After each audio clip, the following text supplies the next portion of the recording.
Detox நேயர்களுக்கு வணக்கம். எலியும் பூனையுமா இருந்த நம்ம இதுமாரி இருந்து என்ன பண்ணுவோம், ஒன்றா இணைஞ்சு செயல்படுவோம் வாங்க அப்படின்னு சொல்லிட்டு இரு துருவங்களாக இருந்த இவங்க ரெண்டு பேரும் இன்னைக்கு ஒன்றிணைஞ்சிருக்கிறாங்க அப்படின்னு தான் பார்க்க வேண்டிய ஒரு விஷயமா இருக்குது. இன்றைக்கி பல பேர் ஒன்றா இணைஞ்சவங்கெல்லாம் பிரிஞ்சு வெளியே போகிறாங்க. ஆனால் நம்ம ஏன் பிரிஞ்சு இருந்தவங்க ஒன்றா சேரக்கூடாது அப்படின்ற ஒரு நோக்கத்தில் தான் இவங்க என்ன பண்ணுறாங்க, சேர்ந்துருக்கிறாங்க. விருதுநகர் மாவட்டத்தை பொறுத்த வரைக்கும் நீங்கள் எடுத்துட்டீங்கன்னா 2 அமைச்சர்கள் இருக்கிறாங்க. 2ம் பெண் அமைச்சர்கள் அப்படின்றது எந்தவித மாற்று கருத்தும் இல்லை. ஒன்று ராஜபாளையம் தொகுதி எம்எல்ஏ ஜெகதீஸ்வரி அவர்களும், இன்னொன்று சிவகாசி தொகுதி எம்எல்ஏ அமைச்சர் கீர்த்தனா அவர்கள். இவங்க 2 பேருமே அமைச்சராக இருக்கிறாங்க. 2 பேருக்கும் இங்கே மாவட்டத்துக்குள்ளே ஒரு வைட்டு அப்படின்னு கூட பேசப்படுது. ஸோ இப்படி இருக்கும்பொழுது சமீப காலமாக இவங்களுக்குள்ள நடந்த சில பல சண்டைகள் இவங்களுக்குள்ள ஒரு பெரிய பிளவுகளை ஏற்பட்டுச்சு. சரி, இவங்களுக்குள்ள தான் ஒரு பெரிய பிளவு ஏற்படுதா அப்படின்னா கிடையவே கிடையாது. இது மாவட்டத்துக்குள்ள பயங்கரமாக ஒரு பெரிய ஒரு எதிர்ப்பை கிளப்பிருச்சு, ஒரு பெரிய மாறுதலை உண்டாச்சு, ஒரு கோஷ்டி மோதல் அப்படின்ற ரேஞ்சுக்கு என்ன பண்ணிட்டாங்கன்னா பிரிஞ்சுட்டாங்க. இதுமேட்டு நீங்களும் நானும் என்ன பண்ணக்கூடாது, இணையக்கூடாது. உங்கள் வீட்டில் நாங்கள் அண்ணன் தண்ணி புழங்க மாட்டோம், எங்கள் வீட்டில் நீங்கள் அண்ணன் தண்ணி புழங்கக்கூடாது அப்படின்ற ரேஞ்சுக்கு 2 பேரும் என்ன பண்ணிட்டாங்க, நாட்டாமை பண்ணி பிரிஞ்சுட்டாங்க. இதனால் விருதுநகர் மாவட்ட தாவேக்கா அப்படின்றது 2 பாதியாக பிரிஞ்சு ஆரம்பிச்சிருது. பல நிகழ்ச்சிகளையும் சரி, பல விஷயங்களும் சரி, இணைந்து செயல்பட முடியல. இதனால் விருதுநகர் மாவட்ட தாவேக்காவில் ஒரு தோய்ந்த நிலை அப்படின்னு கூட சொல்லலாம். ஒரு நிகழ்ச்சிகள் நடத்துகிறதா இருந்தாலும் எந்த அமைச்சரை கூப்பிடுறது அப்படின்ற ஒரு குழப்பம் இவங்களுக்குள்ளே நடந்தது. இவங்களை கூப்பிட்டா இவங்க கோச்சிப்பாங்களோ, அவங்கள கூப்பிட்டா இவங்க கோச்சிப்பாங்களோ, இப்படின்ற ஒரு ஒரு அச்சம் தாவேக்கா நிர்வாகிகள் மத்தியில் எழும்புச்சு. இதில் நடுநிலையெல்லாம் இருப்பாங்கள்ல, இவங்களுக்கு தான் ஒரு பெரிய கஷ்டம். நம்ம யாருக்கிட்டப்பா போய் குறைய சொல்கிறது, இவங்க கிட்ட போய் குறைய சொன்னால் அவங்க கோச்சிப்பாங்க, அவங்க கிட்ட போய் குறைய சொன்னால் இவங்க கோச்சிப்பாங்க, இவங்கள நிகழ்ச்சிகளை கூப்பிடணும் அவங்களுக்கு தப்பாயிடும், அவங்கள நிகழ்ச்சி கூப்பிட்டா இது தப்பாயிடும், அப்படி இப்படின்னு ஒரே குழப்பமாக இருந்தது. ஆனால் இதில் அமைச்சர் கீர்த்தனா மேலே மாவட்டத்துக்குள்ளே ஒரு பெரிய எதிர்ப்பும் கிளம்புது தான் நம்ம பார்த்தோம். ஏன்னா அங்கே இருக்கிற மாவட்ட செயலாளர் அவர்கள் அமைச்சர் கீர்த்தனா அவர்கள் எம்எல்ஏவாக இருக்கும் பொழுதும் சரி, அமைச்சர் இருக்கும்போது சரி, தகுந்த மரியாதை கொடுக்கல. ஏன்னா அவங்க தேர்தல் டைம்ல எங்களை யூஸ் பண்ணிக்கிட்டாங்க. அப்பெல்லாம் நாங்கள் தேவைப்பட்டோம். ஒரு எம்எல்ஏ ஆகிட்ட பேர், அமைச்சர் ஆகிட்ட பேர் எங்களுக்கு தேவைப்படலை. எல்லாத்துக்கும் அவங்கள எதிர்பார்க்க வேண்டிய ஒரு விஷயமா இருக்கு. மாவட்டத்தை மதிக்காம இவங்க பாட்டு செஞ்சுட்டு இருக்காங்க அப்படின்ற ஒரு குற்றச்சாட்டு அவங்க மேல முன்வைக்கப்பட்டது. இதனால மாவட்ட செயலாளர் தரப்புக்கும் அமைச்சர் கீர்த்தனா தரப்புக்கும் ஏகப்பட்ட சண்டைகள் வந்தது. ஒரு நிகழ்ச்சியில கூட பேனர்கள்லாம் கிழிக்கப்பட்டது அப்படின்னு கூட சொல்லப்படுது. ஏன்னா மாவட்ட செயலாளரை மதிக்காம இவங்க இஷ்டத்துக்கு என்ன பண்றாங்க, தன்னிச்சையா செயல்படுறாங்க அப்படின்ற ஒரு குற்றச்சாட்டும் இங்கே முன்வைக்கப்பட்டது. அது மாத்திரம் இல்லாமல் ஒரு நிகழ்ச்சியில் மாவட்ட செயலாளர் அமைச்சர் கீர்த்தனா அவர்களுக்கு தகுந்த பாடம் புகட்டணும் அப்படின்றது கூட அமைச்சர் ஜெகதீஸ்வரி அவர்களை கொண்டு வந்து நிகழ்ச்சியை நடத்தினார். இந்த தொகுதியில் என்னை விட்டுட்டு பக்கத்து தொகுதியிலேருந்து கூட்டுட்டு வரீங்களே அப்படின்னு தான் பலரும் என்ன பண்ணுறாங்க, அமைச்சர் கீர்த்தனா தரப்பினர் பலரும் என்ன பண்ணாங்கன்னா கேள்விகள் கேட்க ஆரம்பித்தாங்க. இதனால் மாவட்டத்து சைடுலேருந்து சரிவர ஒரு பதில்கள் இல்லை. அப்படின்ற போது பார்த்துக்கலாம்ப்பா வாப்பா அப்படின்ற மாதிரி 2 பேரும் என்ன பண்ணாங்க, அடிச்சுட்டாங்க. ஒரு காலகட்டத்தில் இது என்ன ஆச்சு அப்படின்னு பார்த்தீங்கன்னா, இது மாவட்ட செயலாளரும் தாண்டி 2 அமைச்சர்களும் டைரெக்டாக என்ன பண்ணுறாங்க, அட்டாக் பண்ண ஒரு விஷயம் தான் பயங்கரமாக நடக்க ஆரம்பிச்சுது. இந்த சிலம்பு வீரர்களுக்கு பரிசு கொடுக்கணும், அவங்கள கௌரவிக்கணும் அப்படின்னு சொல்லிட்டு அரசு நிகழ்ச்சி ஒன்று நடந்தது விருதுநகரில். ஸோ இந்த நிகழ்ச்சிக்கு அமைச்சர் கீர்த்தனா அவர்களும் அமைச்சர் ஜெகதீஷ் அவர்களும் சிறப்பு அழைப்பாளர்களாக பங்கு பெற்றுக்கொண்டாங்க. அதுக்கு முன்னாடி விஜய் அவர்கள் என்ன பண்ணார் அப்படின்னா, ஒவ்வொரு மாவட்டத்துக்கும் ஒவ்வொரு பொறுப்பு அமைச்சர்கள் அப்படின்னு சொல்லிட்டு நியமித்தார்.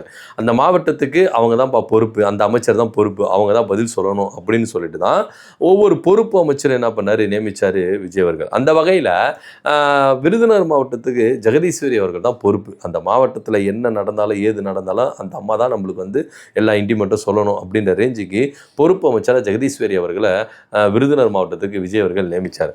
அப்படி இருக்கும் பொழுது இந்த நிகழ்ச்சிக்கு வரும் பொழுது அமைச்சர் எதை பார்த்தாங்களோ ஏது பார்த்தாங்களோ நம்மளுக்கு தெரியாது. ஆனால் பேனரை மட்டும் கரெக்டாக பார்த்துட்டாங்க. ஏன்னா பேனரில் ஒரு பெரிய மிஸ்டேக் அப்படின்னு சொல்லலாம். அது சின்ன மிஸ்டேக்காக சொல்ல முடியாது, பெரிய மிஸ்டேக்கும் சொல்ல முடியாது. ஆக மொத்தம் மிஸ்டேக் நடந்துருச்சு. உடனே கண்டுபிடிச்சாங்க. மாவட்ட ஆட்சியரை கூப்பிட்டாங்க. உங்ககிட்ட எத்தனை வாட்டி தான் சொல்கிறது, இந்த மாவட்டத்துக்கு யார் பொறுப்பு அமைச்சர், ஒரு புரோட்டோக்கால் உங்களுக்கு தெரியாதா? புரோட்டோக்கால் தெரியாமல் நீங்கள் என்ன ஐஏஎஸ் பண்ணுறீங்க, ஒன்று புரியலையே, மாவட்ட ஆட்சியராக இருந்துக்கிட்டு இது மாதிரி பண்ணுறீங்களே, எனக்கு ஒன்றும் புரியல அப்படின்னு சொல்லிட்டு மைக் ஆன்ல இருக்கும்போதே கத்திட்டாங்க. அதாவது அமைச்சர் கீர்த்தனா பேர் மேலேயும் அதுக்கப்புறம் இவங்க பேரும் இருந்தது தான் அவங்களால பொறுத்துக்க முடியல. இங்கே யார் பெரிய ஆள், உங்கள் இஷ்டத்துக்கு வந்து நீங்கள் வந்து பேரை வந்து கீழே மேலே போட்டுட்டு ஒரு புரோட்டோகால் உங்களுக்கு தெரியாதா? இந்த மாவட்டத்துக்கு யார் பொறுப்பு அமைச்சர்? நான் தானே. என் பேரை ஃபஸ்ட்டு நீங்கள் போடாமல் அமைச்சர் கீர்த்தனா பேரை நீங்கள் போட்டிருக்கீங்களே. ஒரு புரோட்டோகால் கூட தெரியாமல் நீங்கள் என்ன சார் இப்படி பண்ணுறீங்க அப்படின்னு சொல்லிட்டு எத்தனை வாட்டி தான் சார் சொல்கிறது? நெக்ஸ்ட் டைம் இது மாதிரிலாம் பண்ணால் நான் டென்ஷன் ஆகிடுவேன் சார், எனக்கு அதுக்கப்புறம் நீங்களாம் வந்து இது பண்ண முடியாது அப்படின்னு சொல்லிட்டு இஷ்டத்துக்கு கத்த ஆரம்பிச்சிட்டாங்க.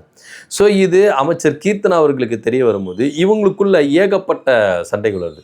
ஸோ இந்த விஷயம் அமைச்சர் கீர்த்தனா அவர்களுக்கு போகும்போது 2 பேருக்குள்ள இந்த சண்டைகள் இன்னும் அதிகமாக ஆயிடுச்சு அப்படின்னு சொல்லணும். இன்னும் சொல்லப்போனால் இந்த உட்கட்சி மோதல் அப்படின்றது இங்கே ஆரம்பிச்சிருச்சு. 2 அமைச்சர்களுக்கும் இங்கே சண்டை நடக்குது அப்படின்னு தான் இங்கே பார்க்க வேண்டிய ஒரு விஷயமா இருந்தது அப்படின்றது தான் இங்கே உன்னிப்பாக நம்ம கவனிக்க வேண்டிய ஒரு விஷயமா இருக்குது. ஏன் அப்படின்னா அமைச்சர் கீர்த்தனாவாக இருந்தாலும் சரி, அமைச்சர் ஜெகதீஸ்வரி அவர்களாக இருந்தாலும் சரி, இவங்க 2 பேருமே புதுசு, யாருக்குமே எக்ஸ்பீரியன்ஸ் கிடையாது அப்படின்றதுல எந்த வித மாற்று கருத்தும் இல்லை. ஸோ அப்படி இருக்கும் பொழுது இவங்க 2 பேருமே இப்போ என்ன பண்ணுறாங்கன்னா அதிகார மோதல் அப்படின்னு எடுத்துக்கலாம். யாருக்கு இங்கே மாவட்டத்துக்குள்ள பவர் ஜாஸ்தி அப்படின்ற ஒரு அதிகார மோதல் தான். 2 பேரும் அமைச்சர்கள் தான், 2 பேரும் எம்எல்ஏக்கள் தான், ஒரே மாவட்டம் தான். இவங்க ராஜபாளையம், இவங்க சிவகாசி, அவ்வளோதான். ஆனால் ஒரே மாவட்டத்தில் 2 பெண் அமைச்சர்களை தாவேகா தரப்புலேருந்து என்ன பண்ணியிருக்காங்க, சூஸ் பண்ணியிருக்கிறாங்க. ஸோ அப்படி இருக்கும்போது இவங்க 2 பேருக்கும் ஒரு அதிகாரம் முதல் யார் பெரிய ஆள் அப்படின்னு.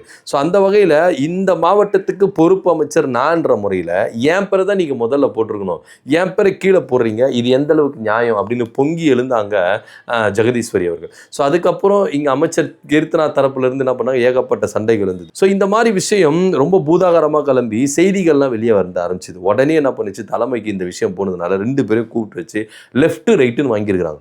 நம்ம இப்போ தான் ஆட்சிக்கு வந்திருக்கிறோம். ஆட்சிக்கு வரும்பொழுது எதிர்கட்சி எப்போ நம்மளை காத்து நிற்கிறாங்க. இந்த டைமில் அவங்களுக்கு நியூஸ் நீங்களே கொடுக்குற மாதிரி எதுக்கு இப்போ அடிச்சுக்கிறீங்க? இப்போவே இந்த உள்கட்சி மோதல், அதிகார மோதல் அதெல்லாம் இருக்கக்கூடாது. நீங்கள் ஒரு சில விஷயங்களை விட்டு கொடுத்துட்டு போகணும்.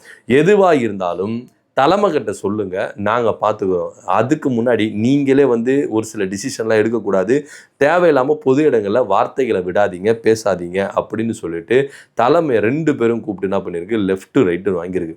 ஸோ இதனால் அதிர்ந்து போன 2 பேருமே என்ன பண்ணியிருக்காங்க, அக்கா தங்கச்சி மாதிரி வாங்க தோழி நம்ம 2 பேரும் சேர்ந்து ஃபோட்டோ எடுத்துக்கலாம் அப்படின்னு சொல்லிட்டு ஒரு செல்ஃபி ஃபோட்டோ எடுத்து ரீல்ஸில் போட்டிருக்கிறாங்க. ஆக்சுவலாக இவங்க என்ன பண்ணியிருக்கலாம், ஒரு ப்ரெஸ் மீட்டை வச்சு எங்களுக்குள்ளே எந்த ஒரு சண்டையும் இல்லைங்க, நாங்கள் வந்து என்ன பண்ணுறோம், எங்களுக்குள்ளே எந்த ஒரு அதிகார மோதலும் கிடையாது, நாங்கள் ஜாலியாக தான் இருக்கிறோம், நாங்கள் சகோதரியாக இருக்கிறோம், ஃப்ரெண்ட்ஸாக இருக்கிறோம், ஏதோ ஒன்று இவங்க ப்ரெஸ் மீட்டை வச்சு நான் சொல்லியிருக்கணும். ஆனால் வெறும் ரீல்ஸை வச்சு, அதான் இவங்க ரீல்ஸ் ஆட்சி நடத்துறதுக்காக அடிக்கடிக்கு நீங்கள் இது மாதிரி வந்து எங்களுக்கு நிரூபிக்கணும் அப்படின்னு அவசியம்லாம் கிடையாது மேடம். அதனால் வந்து நீங்கள் ஒரு ப்ரெஸ் மீட்டை வச்சு ப்ராப்பராக பண்ணலாம் அப்படின்றத நம்ம பார்க்க வேண்டிய ஒரு விஷயமா இருக்குது. ஒரு ரீல்ஸ் ஒன்று போடுறாங்க, இது மாதிரி நெக்ஸ்ட்டு கட்டுக்கதைகளுக்கு பார்த்துக்கலாம் அப்படின்னு ஒரு கேப்ஷன் ஒன்று போட்டு என்ன பண்ணுறாங்க, ரீல்ஸ் எல்லாம் போடுறாங்க. இது எந்த அளவுக்கு நியாயம் அப்படின்னு தெரியல. ஆக மொத்த இவங்களுக்குள்ள ஒரு பிரிவினைகள் இருந்தது, இவங்களுக்குள்ள ஒரு மோதல் இருந்தது. தலைமைக்கு இது தெரிஞ்சு லெஃப்ட்டு ரைட்டு வாங்கினதுனால எல்லாரையும் மேட்ச் பண்ணலை, எங்களுக்குள்ள சண்டை இல்லைங்க, நாங்கள் வந்து சமாதானமாக தான் இருக்கோம், சந்தோஷமாக தான் இருக்கிறோம் அப்படின்னு சொல்லிட்டு காட்டிக்கிறதுக்காக ஒரு செல்ஃபி எடுத்து ரீல்ஸ் போட்டிருக்கிறாங்க அப்படின்னு தான் இங்கே பார்க்க வேண்டிய ஒரு விஷயமா இருக்குது. ஆனால் இது இவங்களுக்குள்ளே இருக்கிற சண்டை போகுமா போகாதா அப்படின்ட்டு நம்மளுக்கு தெரியல. இருந்தாலும் இவங்க ஒன்றிணைஞ்சிருக்கிறாங்கப்பா, அதுக்காகவே உங்களுக்கு வாழ்த்து சொல்லணும் அப்படின்னு தான் நம்ம சொல்லணும். ஸோ இதை பற்றியோட கருத்து என்ன அப்படின்னு கீழே கமெண்ட் பண்ணுங்கள். நன்றி, வணக்கம்.